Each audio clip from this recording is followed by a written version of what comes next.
Mobil Toyota Alphard milik Arya Pradana Wijaya meluncur pelan dan berputar mulus memasuki gerbang rumah besar keluarga Wijaya, Pondok Indah, Jakarta Selatan, yang nyaris sempurna.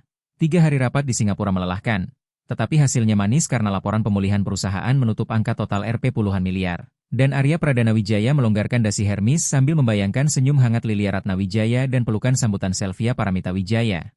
Rumah itu bergaya Mediterania yang megah, dibuat untuk berkilau di bawah matahari DKI Jakarta, dan selama 6 bulan terakhir kehidupan mereka tampak mewah serta rapi. Sementara Lilia Ratna Wijaya, yang 20 tahun membanting tulang di pabrik tekstil sampai Arya Pradana Wijaya bisa kuliah di Universitas Indonesia, UI, Depok, kini tinggal bersama keluarga. Malam itu Arya Pradana Wijaya ingin memberi kejutan. Jadi ia menyelinap lewat pintu samping yang langsung menuju dapur, namun langkahnya terhenti ketika suara tajam mengunci tubuhnya.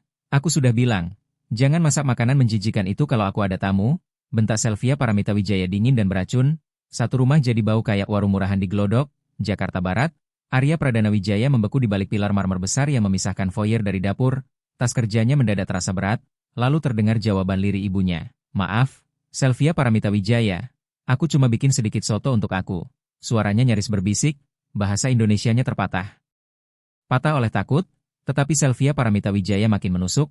"Jangan pasang muka polos, kamu tahu persis yang kamu lakukan, bikin tempat ini bau kayak kampung asing.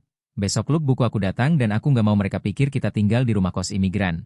Kata-kata itu menghantam Arya Pradana Wijaya seperti pukulan. Ia menyandarkan punggung ke marmer dingin dengan jantung berdebar keras karena ini terasa mustahil. Selama ini Selvia Paramita Wijaya selalu tampak manis pada ibunya, seolah paham perbedaan budaya. Lalu Lilia Ratna Wijaya memohon pelan, "Tolong, aku bersihin semua, aku nyalain kipas, aku buka jendela." Namun jawabannya berubah menjadi hukuman. "Mulai sekarang kamu makan di ruang cuci, aku nggak mau lihat muka kamu saat makan malam dan aku juga nggak mau cium bau sampah yang kamu masak." Kaki Arya Pradana Wijaya terasa lemas saat bingkai-bingkai penghargaan berlapis emas di lorong seperti mengejeknya, karena semua sukses dan kekayaannya ternyata tak mampu melindungi orang yang paling ia sayangi. Dan dari dapur terdengar langkah seret serta isak tertahan ibunya hingga Arya Pradana Wijaya sadar dunia sempurna. Mereka berdiri di atas kebohongan dan retaknya mulai tampak.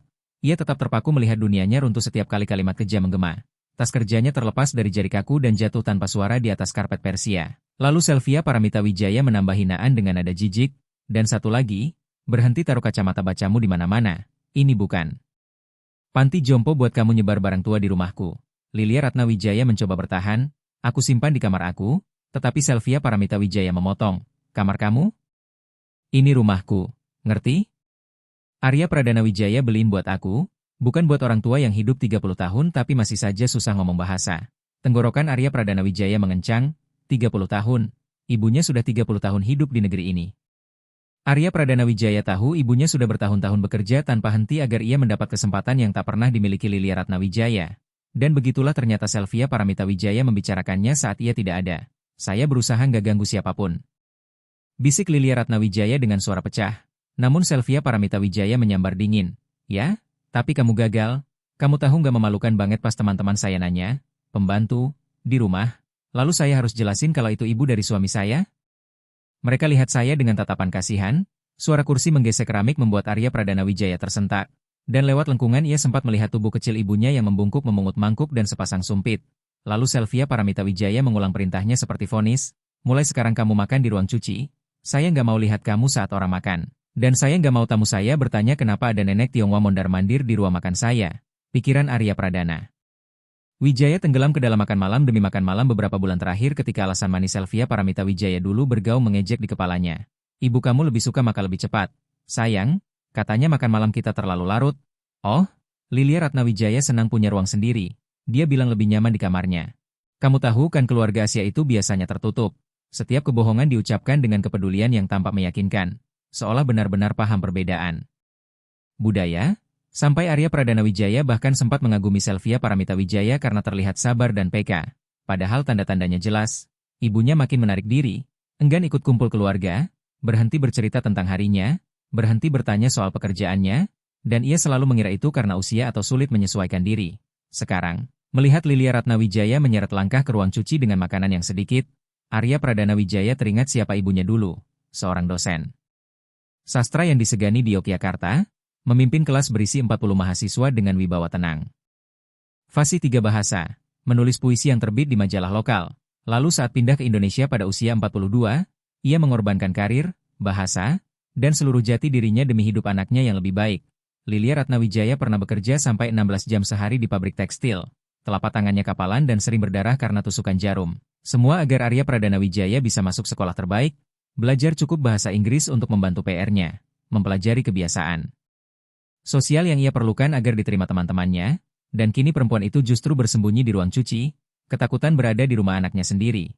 Bunyi klik lembut pintu ruang cuci yang menutup terdengar seperti letusan di dalam sunyi, lalu Arya Pradana Wijaya mendengar langkah Hak Selvia Paramita Wijaya di lantai dapur. Seolah naik untuk bersiap menyambut klub bukunya dengan puas setelah 1 hari, perang psikologis yang berhasil. Dan Arya Pradana Wijaya tahu ia harus melihat lebih banyak, memahami seberapa jauh semua ini terjadi di bawah atapnya, maka ia bergerak pelan menuju pintu samping dengan jantung berdebar sambil menyusun rencana. Ia harus menyaksikan tipuan itu langsung, melihat sampai di mana manipulasi Selvia Paramita Wijaya berjalan. Diam-diam ia keluar menuju Toyota Alphard, lalu menyalakan mesin dengan suara sengaja keras seperti biasa untuk mengumumkan kepulangannya. Dan perubahan itu terjadi seketika. Dari jendela dapur Arya Pradana Wijaya melihat wajah Selvia Paramita Wijaya berubah seolah mengenakan topeng. Cemberut kejam lenyap, diganti senyum hangat yang ramah. Ia merapikan rambut pirangnya, membetulkan sweater kasmirnya, lalu bergegas menuju ruang cuci.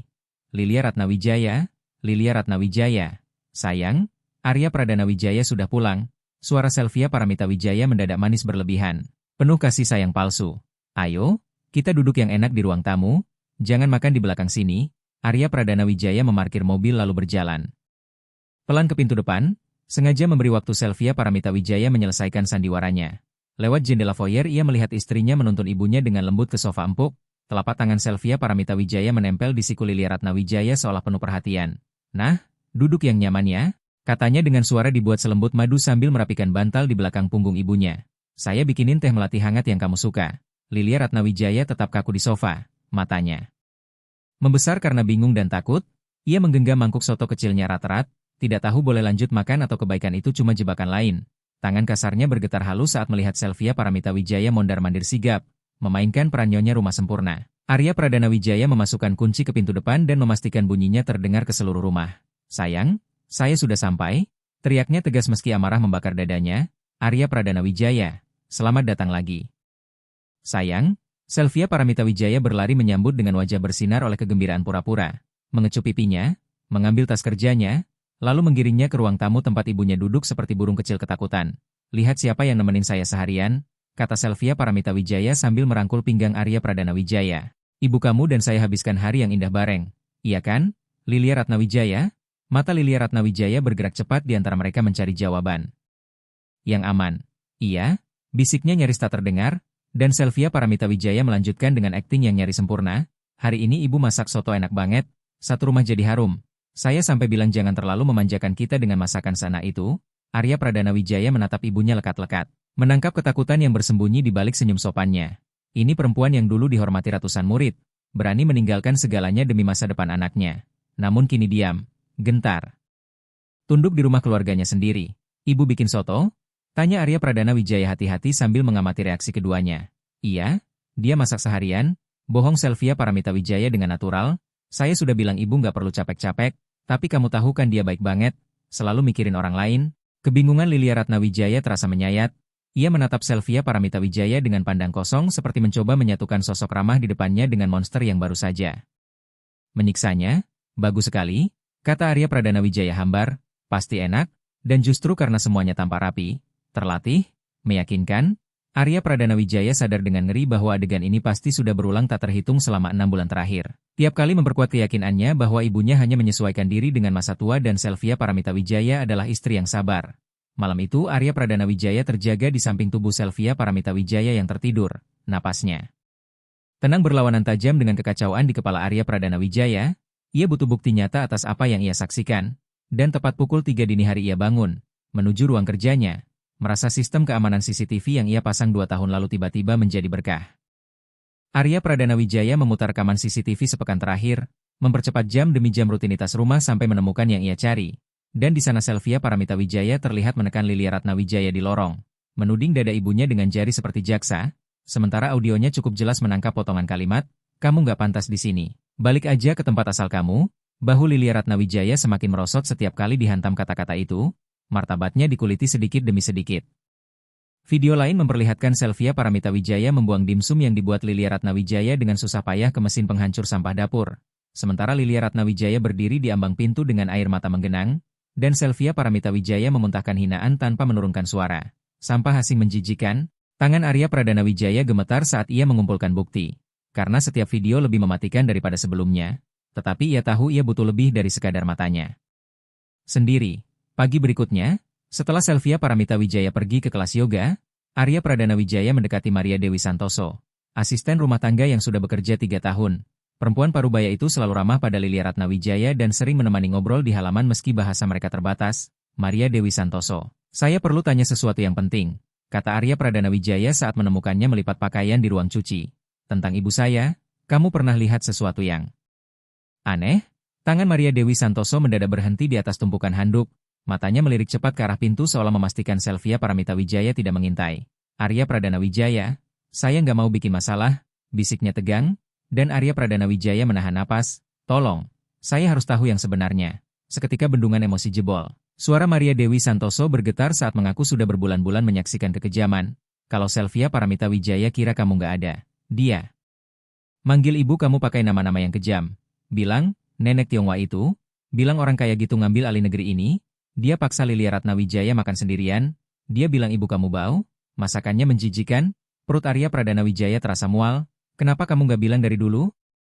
Maria Dewi Santoso menelan ludah. Selvia Paramitawijaya ancam saya bakal dipecat kalau saya ngomong. Dia bilang nggak ada yang bakal percaya pembantu dibanding dia. Mata Maria Dewi Santoso berkaca-kaca. Ibu kamu itu baik banget, lembut banget. Dia nggak pantas diperlakukan begitu. Malam itu, ketika Selvia Paramitawijaya mandi, Arya Pradanawijaya memeriksa ponsel istrinya, dan yang ia temukan membuat darahnya membeku. Pesan-pesan dengan teman-teman klub buku membuka wajah rasialisme dan kebengisan harian. Beban kecil, pendatangnya Arya Pradanawijaya bikin saya gila. Tulis Selvia Paramitawijaya dalam salah satu chat kepada Nadine Putri Anggraeni. Satu rumah bau kecap dan putus asa, utas lain lebih kejam. Bersumpah para nenek Asia itu seperti kecoa. Sekali numpang hidup, susah disingkirkan. Dan menertawakan kemungkinan Lilia Ratnawijaya berharap mewarisi harta. Saskia Nurmawati Halim membalas setengah terkejut setengah menormalisasi. Ya ampun kamu jahat, tapi serius. Gak bisa kamu masukin aja ke panti jompo atau semacamnya? Balasan Selvia Paramitawijaya membuat pandangan Arya Pradanawijaya menggelap oleh marah. Lagi saya urus. Saya lagi mendokumentasikan kebingungannya dan ketidakmampuannya ngurus diri. Beberapa bulan lagi cukup buat meyakinkan Arya Pradanawijaya kalau dia butuh perawatan profesional. Konspirasi itu ternyata jauh lebih dalam dari yang ia bayangkan. Karena Selvia Paramitawijaya bukan cuma menyiksa Lilia Ratnawijaya, tapi juga menyusun kasus secara sistematis untuk mengusir ibunya selamanya dari rumah. Dan Arya Pradanawijaya mengambil tangkapan layar semuanya dengan tangan bergetar. Menyadari perempuan yang ia nikahi dan ia percaya menjaga keluarganya ternyata sedang mengatur kampanye perang psikologis terhadap orang yang paling ia cintai. Namun pukulan paling menghancurkan muncul dari aplikasi catatan Selvia Paramitawijaya.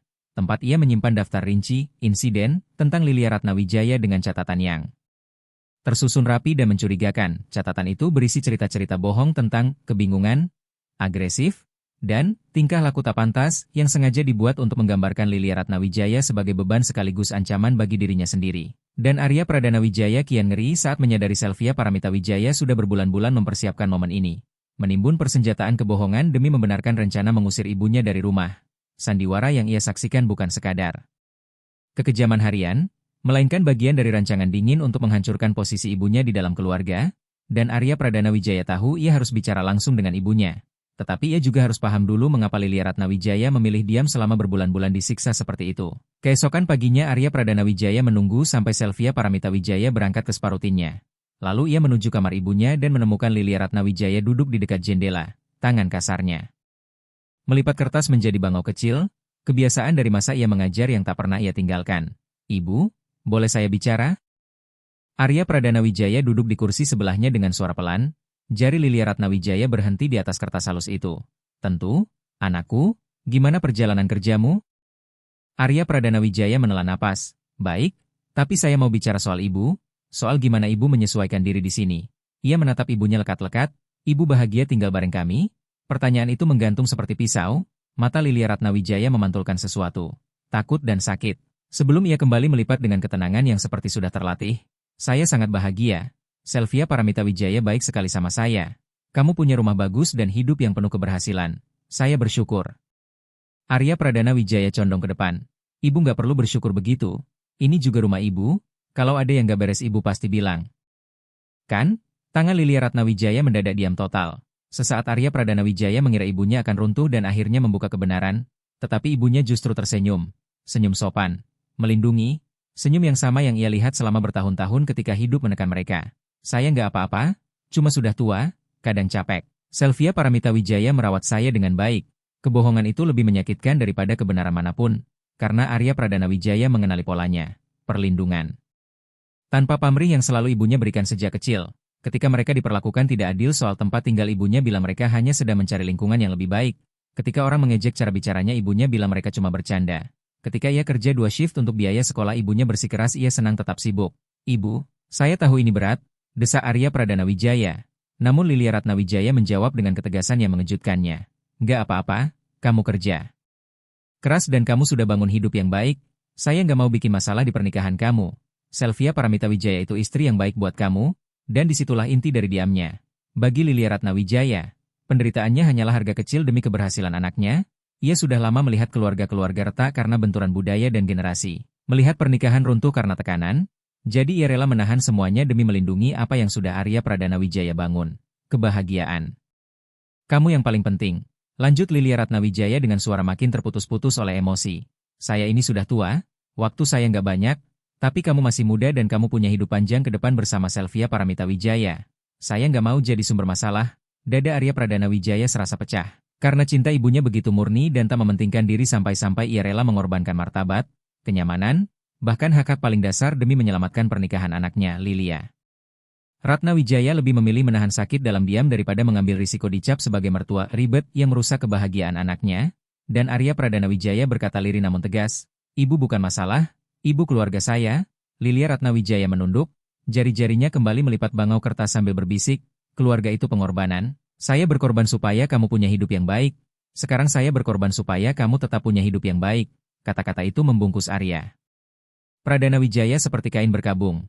Karena ia sadar diamnya ibunya bukan hanya karena takut, melainkan cinta yang begitu dalam sampai rela menghilang asal tidak menyakitinya. Rela jadi tak terlihat asal tidak dianggap beban. Dan justru saat ibunya berusaha melindungi kebahagiaannya, tanpa sadar ibunya membuka kebusukan yang menopangnya. Pernikahannya dan kehidupan sempurna yang ia banggakan ternyata dibangun di atas penghancuran martabat perempuan yang sudah memberinya segalanya. Arya Pradana Wijaya paham bahwa menghadapi Selvia Paramita Wijaya bukan sekadar membela ibunya, melainkan memilih antara kebohongan nyaman yang selama ini ia hidupi dan kebenaran pahit tentang siapa ia sebenarnya ingin menjadi. Bangau kertas itu pun terbentuk di tangan ibunya. Rapuh, indah, setenang perempuan yang melipatnya. Namun Arya Pradana Wijaya tahu ada hal-hal yang sekali retak tak pernah kembali utuh. Malam itu ia menunggu Lilia Ratna Wijaya masuk ke kamar, lalu mendatangi Selvia Paramita Wijaya di kamar utama. Istrinya duduk di depan meja rias, melepas perhiasan dengan ketelitian dingin yang sama seperti cara ia mengatur hidup. Kita harus bicara, kata Arya Pradana Wijaya sambil menutup pintu. Selvia Paramita Wijaya menatapnya lewat cermin dengan rasa ingin tahu tipis. Soal apa, sayang? Kamu kok diam terus sejak pulang? Arya Pradana Wijaya mengeluarkan ponselnya yang berisi tangkapan layar dan video yang sudah ia siapkan. Soal apa yang kamu lakukan ke ibu saya? Anting berlian di tangan Selvia Paramita Wijaya membeku di tengah jalan menuju kota perhiasan. Pantulan wajahnya di cermin diam sepenuhnya seperti predator yang mencium bahaya. Saya nggak ngerti maksud kamu.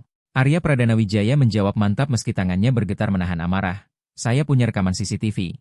Saya punya pesan-pesan kamu. Saya tahu semuanya. Saya tahu apa yang kamu lakukan saat saya nggak ada. Selvia Paramita Wijaya berputar pelan menghadapnya dan Arya Pradana Wijaya melihat topeng yang selama ini ia cintai runtuh total. Senyum hangat lenyap, diganti tatapan dingin yang terukur, istri penyayang menghilang, menyisakan sesuatu yang jelek dan berbisa. Jadi kamu memata-matai saya, katanya datar. Bagus sekali. Arya Pradana Wijaya membalas tajam. Kamu menyiksa ibu saya. Namun Selvia Paramita Wijaya justru tertawa kasar. Suaranya memantul di dinding kamar. Saya cuma pasang batas di rumah saya sendiri. Nenek Tionghoa itu bikin hidup saya neraka selama 6 bulan. Kekejaman di suaranya menghantam Arya Pradana Wijaya seperti pukulan. Namanya Lilia Ratna Wijaya. Dia ibu saya, bentaknya, tetapi Selvia Paramita Wijaya menyembur tanpa malu. Dia pendatang yang gak pantas di sini. Amarahnya meledak, menumpahkan dendam yang disembunyikan lama. Kamu tahu gak memalukan banget kalau teman-teman saya datang terus. Ada nenek Tionghoa menyeret kaki bikin satu rumah bau kayak restoran murahan di Glodok, Jakarta Barat. 30 tahun masak makanan yang sama. Tepat, 30 tahun hidup di sini tapi masih bertingkah seolah baru datang. Bahasa-bahasa Inggris aja pas-pasan, bajunya kayak orang kampung, dan dia nggak punya ide gimana caranya bersikap di masyarakat yang beradab. Arya Pradana Wijaya menatap istrinya lama sekali. Seolah baru pertama kali melihatnya dengan jelas, masyarakat beradab, suaranya menekan. Lilia Ratna Wijaya itu pernah jadi dosen, Selvia Paramita Wijaya. Pendidikannya lebih tinggi dari setengah teman klub buku kamu. Namun Selvia Paramita Wijaya membalas meremehkan. Di negara, kelas bawah, entah mana. Ini Indonesia, Arya Pradana Wijaya harus belajar jadi orang sini.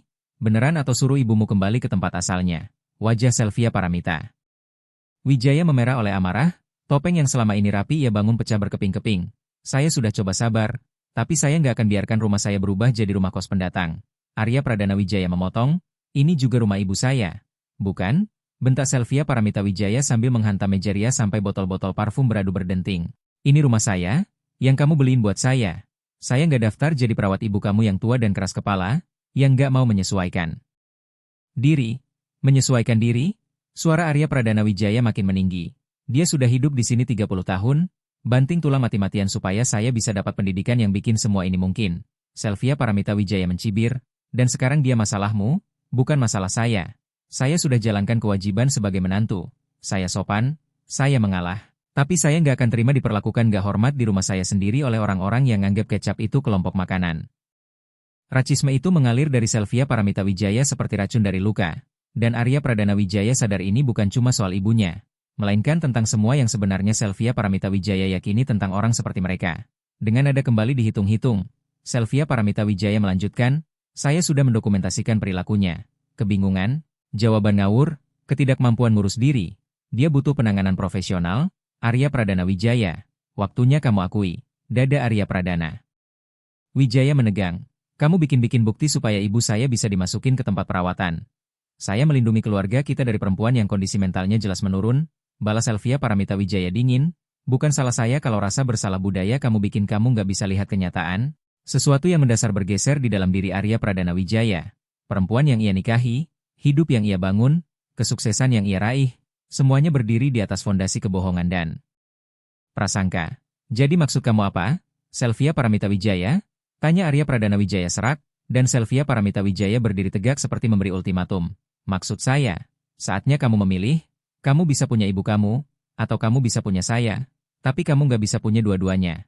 Saya nggak akan hidup begini lagi. Sunyi membentang di antara mereka seperti jurang, dan Arya Pradana Wijaya paham dunianya yang sempurna, runtuh sepenuhnya. Ultimatum itu menggantung seperti vonis. Ia menatap Selvia Paramita Wijaya dan melihat orang asing di tempat istrinya dulu. Sampai akhirnya Selvia Paramita Wijaya bicara lagi dengan suara dingin dan terukur sambil merapikan jubah sutranya. Saya sudah ngomong sama pengacara saya. Soal harta gono gini, Arya Pradana Wijaya, setengah dari semua yang kamu bangun itu milik saya. Rumah, rekening investasi, aset perusahaan, semuanya. Dinding seakan merapat ke Arya Pradana Wijaya. 15 tahun menikah, membangun harta bersama, menciptakan apa yang ia kira kemitraan sejati. Sekarang semuanya dipakai melawan perempuan yang membuat semuanya mungkin. Kamu bakal hancurin semuanya cuma karena ini? Suaranya getir. Selvia Paramita Wijaya menatap dengan niat jahat. Saya justru melindungi semuanya dari ini. Kamu kira teman-teman kita bakal dukung kamu kalau mereka tahu kebenaran versi saya. Kalau kamu memilih mertua pendatang yang bikin masalah dibanding istri kamu yang sempurna? Ia menyeringai. Nadine Putri Anggraeni aja sudah nanya. Kenapa ibu kamu nggak pernah datang ke makan malam kita? Ancamannya jelas, dan Arya Pradana Wijaya merasakan udara di kamar itu jadi berat seperti batu. Selama berbulan-bulan Selvia Paramita Wijaya sudah menyiapkan panggung, membentuk citra dirinya sebagai menantu yang menderita karena harus menghadapi mertua yang tidak tahu diri dan bikin masalah. Dan lingkaran sosialnya yang kaya raya, eksklusif, serta jauh dari realitas keluarga-keluarga pendatang akan menelan mentah-mentah persis apa yang ingin Selvia Paramita Wijaya mereka lihat. Saya sudah sabar, Arya Pradana Wijaya. Saya sudah coba bikin ini jalan, tapi semua orang lihat kok gimana ini merusak pernikahan kita. Bikin jarak di antara kita, katanya dengan nada korban yang terlatih. Terapi saya bilang ini kekerasan emosional. Saya dipaksa tinggal dengan orang yang jelas-jelas benci saya ada di hidup anaknya. Tepat saat itu ponsel Arya Pradana Wijaya bergetar. Pesan dari Lilia Ratna Wijaya muncul. Saya bersin barang. Besok saya balik ke apartemen saya di Glodok, Jakarta Barat. Jangan khawatir, Darah Arya Pradana Wijaya seketika membeku. Entah bagaimana ibunya mendengar pertengkaran mereka. Dan bahkan sekarang, ketika harus memilih antara martabatnya dan pernikahan anaknya, Lilia Ratnawijaya tetap memilih berkorban. Ibu pergi. Bisik Arya Pradana Wijaya sambil memperlihatkan pesan itu pada Selvia Paramita Wijaya. Dan senyum Selvia Paramita Wijaya berubah jadi kemenangan. Tuh kan? Dia tahu dia nggak pantas di sini. Masalah selesai, tetapi Arya Pradana Wijaya sudah melangkah ke pintu, menuju kamar ibunya, dan menemukan Lilia Ratnawijaya sedang melipat rapi barang-barang seadanya ke dalam koper tua yang sama yang ia bawa dari Yogyakarta puluhan tahun lalu. Gerakannya presisi, bermartabat, sekaligus menyayat. Ibu nggak harus pergi, kata Arya Pradana Wijaya tercekat, namun Lilia Ratnawijaya tidak menoleh. Lebih baik begini, Selvia Paramita Wijaya istri yang baik. Buat kamu, saya terlalu banyak bikin masalah. Ibu bukan masalah. Arya Pradana Wijaya menahan getar di suaranya, tapi Lilia Ratnawijaya menjawab dengan ketegasan pasrah. Saya tahu saya siapa. Saya perempuan tua yang gak cocok dengan hidup kalian. Selvia Paramita Wijaya benar. Saya harus kembali ke tempat saya. Arya Pradana Wijaya melihat ibunya memasukkan bangau-bangau kertas yang ia lipat, beberapa foto almarhum ayahnya, dan kamus bahasa Inggris yang masih ia pelajari tiap malam. Perempuan ini sudah mengorbankan segalanya demi masa depannya. Dan sekarang ia rela melepaskan tempatnya dalam hidup anaknya demi menjaga apa yang ia kira kebahagiaan Arya Pradana Wijaya. Pilihan itu tiba-tiba terlihat terang dan kejam. Arya Pradana Wijaya bisa mempertahankan hidup nyaman, status sosial, dan kekayaannya. Semua yang dibangun di atas pemusnahan martabat ibunya secara sistematis, atau memilih jalan lebih berat yang menghormati pengorbanan yang membuat kesuksesannya mungkin. Selvia Paramita Wijaya muncul di ambang pintu dengan wajah puas. Saya sudah pesan mobil. 1 jam lagi datang. Arya Pradana Wijaya menatap dua perempuan di depannya. Yang satu mengepak koper dengan martabat sunyi, yang satu lagi dengan kekejaman yang menang. Dan keputusan yang akan menentukan sisa hidupnya menggantung setipis benang. Tangan Lilia Ratnawijaya membeku di atas koper menunggu jawabannya. Lalu Arya Pradana Wijaya meraih koper itu dengan lembut, menyingkirkannya. Ibu nggak pergi kemana? Mana? Ibu? Ini rumah ibu? Mata Lilia Ratnawijaya membelalak, bingung dan takut.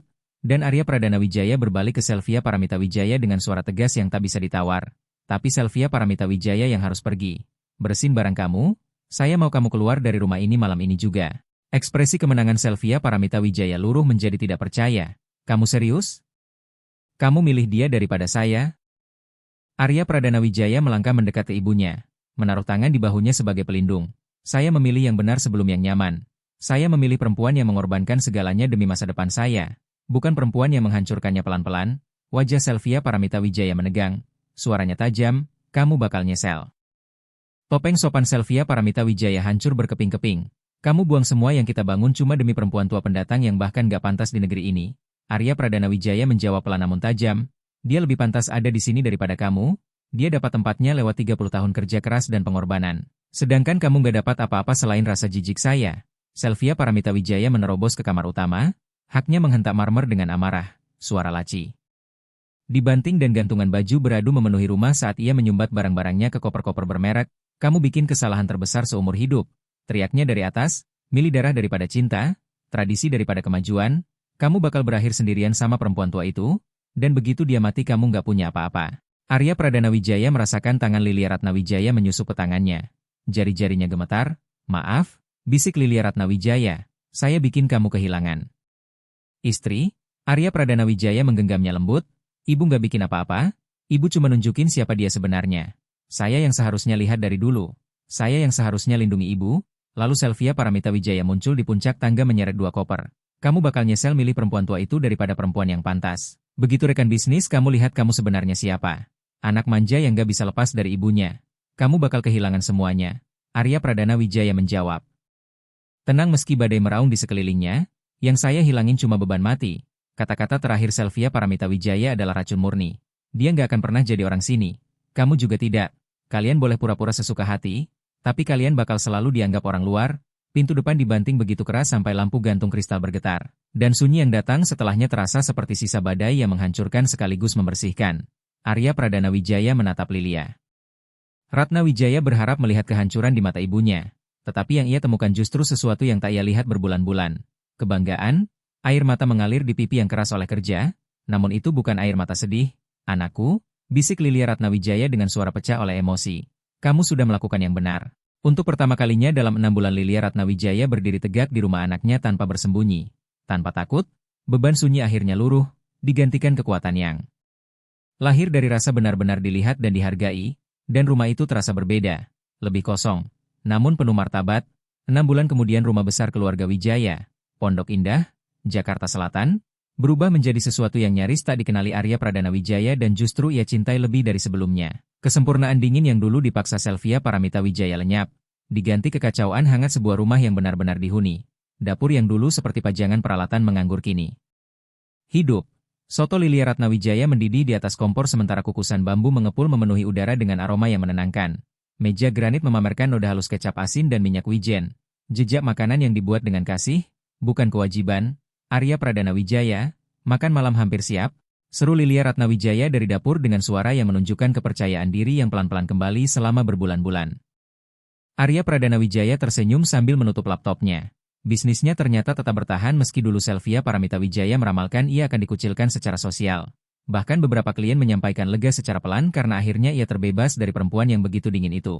Dan Arya Pradana Wijaya menyadari kejujurannya jauh lebih berharga daripada jaringan pergaulan palsu yang selama ini dibanggakan mantan istrinya. Bel pintu berbunyi, Arya Pradana Wijaya membukanya dan mendapati Saskia Nurmawati Halim berdiri dengan senyum terang yang sudah mencuri hatinya 3 bulan terakhir, membawa sebotol jus anggur premium. Lalu ia bertanya dengan bahasa Mandarin yang lancar dan berganti ke bahasa Inggris tanpa tersendat, "Apa Lilia Ratna Wijaya sudah siap untuk muridnya yang gak sabar?" "Saya bawa minuman yang kamu rekomendasikan."